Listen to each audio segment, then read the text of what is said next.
I know that there's a lot of, again, a lot of ignorance, a lot of assumptions that those of us that are disabled get a handout, those of us that are disabled get, I don't know, billions of dollars, I don't know where, and then, you know, we get the assumption that we get the upper hand, we get the right of way, we get special privileges, right?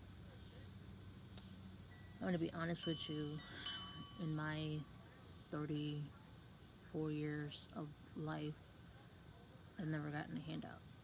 I've gotten people that were nice, people that were, you know, respectful. I've gotten people that were accommodating. I've been very lucky in certain areas of my life compared to the majority of people that are disabled. But I'm gonna say being homeless this time it feels different, and I don't know if it has to do with me being with my husband, and maybe that helps a little. Maybe it helps that I have people that are watching out for me, regardless if it's, you know, his side of the family, regardless if it's his friends, regardless if it's, you know, things of that nature, because the majority of my friends are out of the state or out of the country, so there's not really much they can do but be there for moral support. And you know that a lot of you are concerned and a lot of you are worried, but I've been through this before, and it was a lot worse before because, you know, being in a city on your own, and I wasn't even able to take the bus because it was just, to me, it would cut out of my, like, expenses. So to me, it's like, even being homeless is expensive. Even, like, knowing what you have to plan out for the next month. And a lot of the times, the homeless shelters can't help you. Like, a lot of the times, you gotta get your act together and just figure it out. Like, they don't even help people that are disabled. There's really not much anybody can do, because at the end of the day, you're the adult, you gotta figure it out. And the homeless shelters that I've been to, they only get a month. If you're lucky, you only get a month to figure it out and move out. Like, you don't get much time at all. And that's why, I think that's what the main reason why a lot of people don't go to shelters, because there's really not much that can be done in any kind of way. As far as, like, the assumptions, the remarks that people make that I've seen all over social media platforms, not just, you know, excluding YouTube, but the majority of people think that, oh, you're just drug addicts, oh, you didn't pay your rent, oh, you know, you're incapable, right? Because a lot of the people see my disabilities as, I mean, just the deaf blindness alone, they see it as, oh, you're an invalid, you can't do anything for yourself, you're useless, you're helpless, and so on and so forth, okay?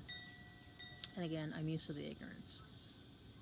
So, for me, it's the stereotype that a lot of people have in their minds, and they think that it's okay to throw that rhetoric out there, right? That, you know, I'm better than you, I'm above you, so on and so forth, right? And I think people need to remember that everyone is just one mistake away from losing everything. That's all it takes, you know? So while you're judging, just remember that. And I feel like, you know, telling what happened to me and my husband is essentially going to be a wake-up call for a lot of people that just assume that, you know, people that are disabled just get the right of way, or we get, you know, special privileges, we get the ins and outs of things, we get the, I don't know, like, people, they just think that we're above everything and we're righteous and so on and so forth, and that's not the case at all. But last year, they wanted us out, and we did, you know, what we could as far as like appeasing the landlord. And then back in November of 21, we had a new, oh, what's it called? Supervisor, I guess. She was like the head of all of these sites for low-income housing. And she was not happy with all of the apartments. Like, it wasn't just us. Like, she was just losing her shit. She came in screaming at the top of her lungs. And I specifically had to tell her, like, okay, if you're gonna act like a child, I'm gonna treat you like one. When you're done with your tantrum, go back outside, stop screaming at me, and then come back in, because I'm not gonna be disrespected like that. Like, people forget that when you're deaf, you don't need to scream at us. When you're encountering someone that is deaf, you don't need to be disrespectful, because if you're screaming at us, that's insulting. Like, you don't have to do that. So then she got taken aback by that, because she's screaming at me and I'm calm. And it usually, what I always try to do when it comes to conflict or when it comes to confrontation is I try to throw the other person off, because it's to get you out of that combative mode, because I'm not going to take that. Like, to me, that I don't have the energy for that. I really don't. And I don't really care who you are. It's just disrespectful. And nothing gets done. Nothing gets out of that with two people screaming. It's like, to me, it's like, it's useless. So then it went from that to, well, we're going to be nitpicking. We're going to come every week and just basically lose our shit. Like, you know, there's like a speck on the wall here. There's a speck on the light switch. There's a speck on, like, it was just that tedious, to the point where I had to get up every morning at 2 a.m. before the day they came and then make sure everything was good. Otherwise, we would get our asses chewed out. Then, on top of that, you know, on purpose, they didn't wear the mask, and by protocol, they were supposed to, as far as, like, working for the government, like, let's be real here. And they didn't wear their mask, and they gave us COVID, you know. So then we got a bit of a break, because we got sick for 2 weeks. And then, you know, she's just right back at it again. And then I noticed a change after she got reported by APS. So for those of you who don't know, there is such a thing as Adult Protective Services for individuals that are elderly and then individuals that are disabled.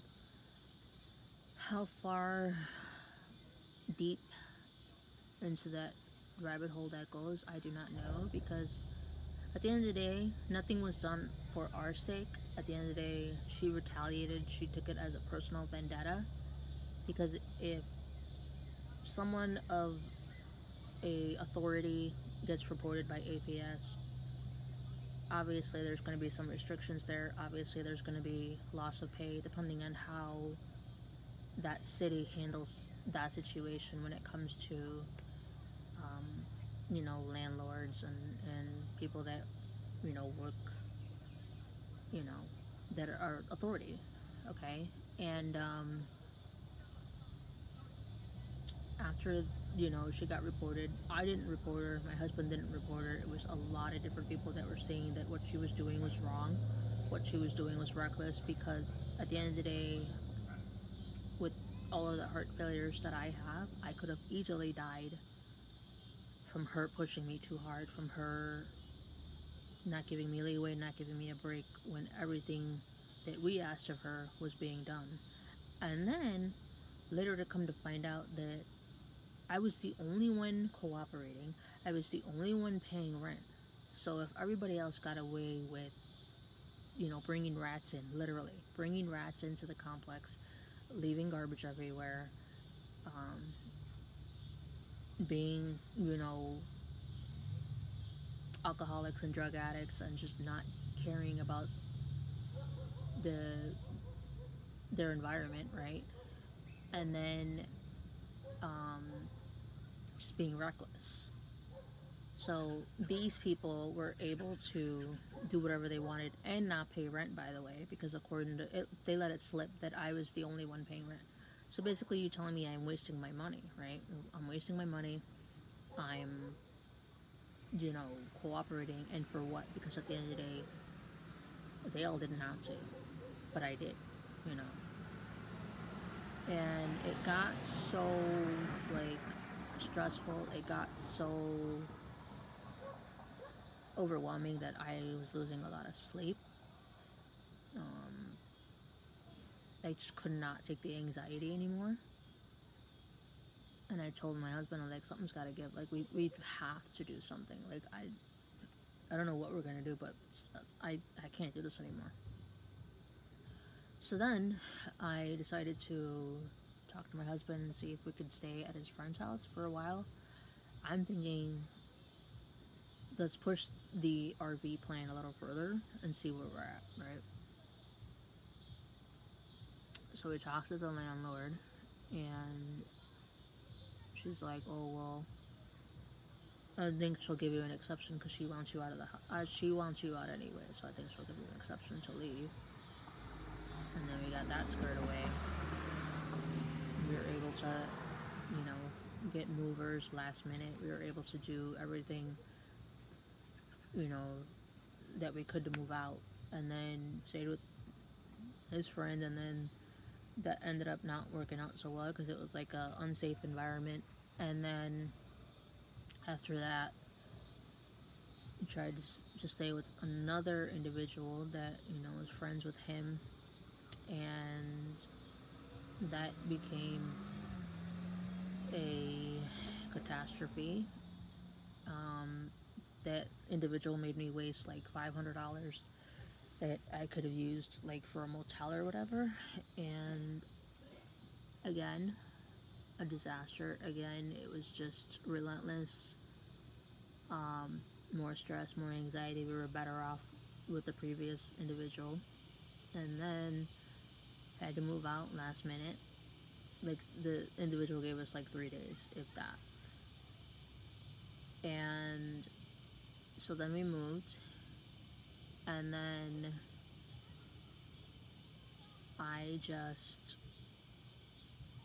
could not understand for the life of me, like, what are we gonna do, right?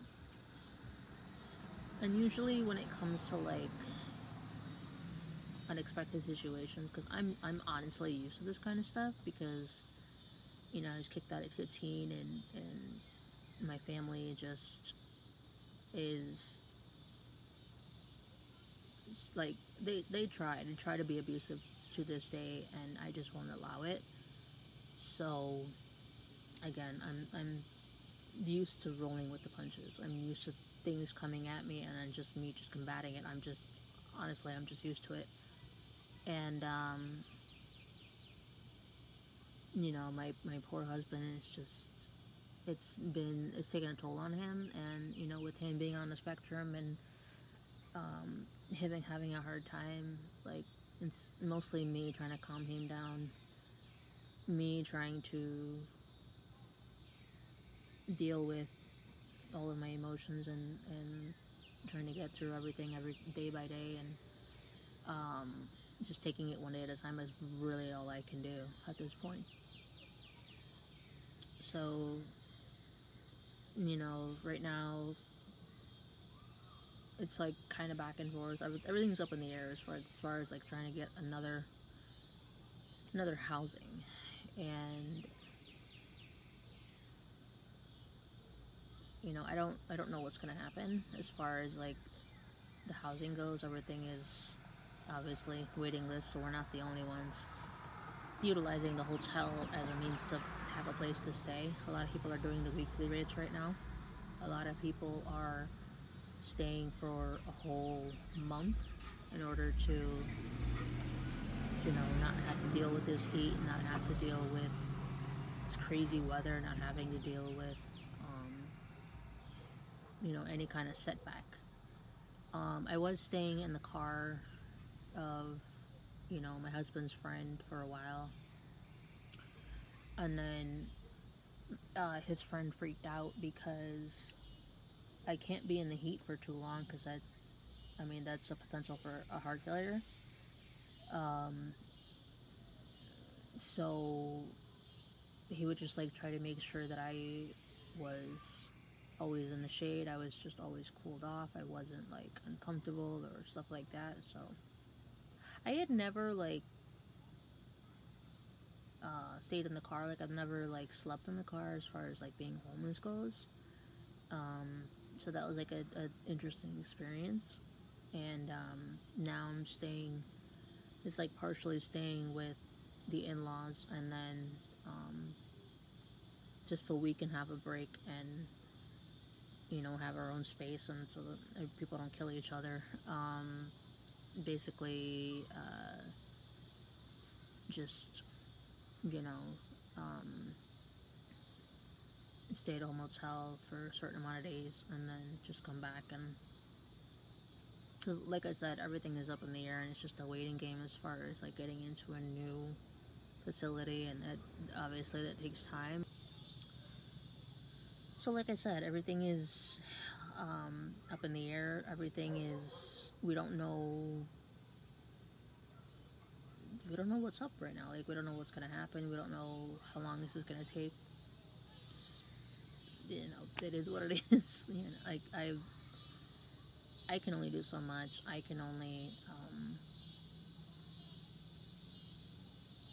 give myself, you know, enough longevity, enough leeway. That, I mean, there's really, really, really only so much I can do as far as this goes.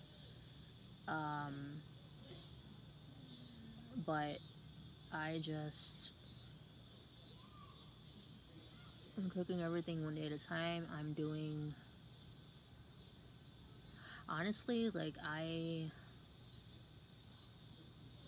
don't find defeat in this. I don't find this as a fail. I don't find this as a setback. I don't find this as something to be angry at God about. I don't find this something to be basically losing hope over. Like, I really don't find the negative in this. I know my husband does, because I mean, I'm gonna be real with you. He's been sheltered his whole life, and he basically just, this is something that's just out of his means. You know, like, this is out of his comfort zone. This is something he's not used to. This is something, and mind you, he's been homeless before, but this is like a whole other level for him, which I understand. Because honestly, I've never lived in somebody's car before. I've never, just, you know, to give ourselves some grace, but like saving money as far as like doing motels and stuff like that, because that does add up, unfortunately. So I am grateful that I have people looking out for me. I am grateful that I have a place to lay my head, you know, because the majority of people that are homeless don't. Wasn't going to, you know, share my story. I wasn't going to, you know, share my incident of like what's going on and like all of that realms. But I feel like it needs to be said. I feel like this is something that needs to be talked about. I feel like this is something that people need to be aware of, because, well, a lot of people are judging that, you know, those that are homeless are mentally ill. Those that are homeless, you know, can't get their act together. They're like irresponsible adults. They're, you know, people that just are useless to society, so on and so forth, right? Like, we're violent, like this. A lot of that stuff, a lot of people need to get a grip on and realize that there's really only so much that can happen. There's really only so much that can be done. And people just need to remember, hang on. Sorry. People just need to remember that you know, there's really only so much we can do when it comes to like people just judging and assuming and making all kinds of, you know, assumptions and accusations and putting out that stereotype, that false narrative of what's really going on. You know what I mean? When it comes to certain individuals that are homeless and, you know, just get the short end of the stick when it comes to their situation, you know. And for those of you that also judge people that are homeless, like, what about the kids? Like, kids aren't drug addicts. The kids aren't um, alcoholics. The kids aren't useless. It's just, you know, things that happen in life that, I mean, even the kids can't control. You know what I'm saying? That I have people looking out for me. I have people that are protecting me. I have people that are just watching out for me. And if you feel like you need to do something, I'm not asking for donations or anything. I'm not asking for a handout. I'm not asking for any of that. You know, I know that a lot of people are struggling as well. Like, I'm not the only one that's dealing with stuff. I'm just, you know, I don't feel like a handout is necessary. I don't feel like money is necessary. But if you are someone who is concerned and who is worried, I get it. I understand. Basically, I mean, the best that you can do is, you know, send prayers, good vibes, protection, and you know, just good positivity. You know, whatever suits your fancy. Because I know that a lot of people, you know, the majority of people that, you know, in America at least, aren't religious or don't believe in God, or just are atheists. You know, it is what it is. You know, I'm not going to judge you for what your beliefs are. It's just that's what you can do for me if you are wanting to, you know, do something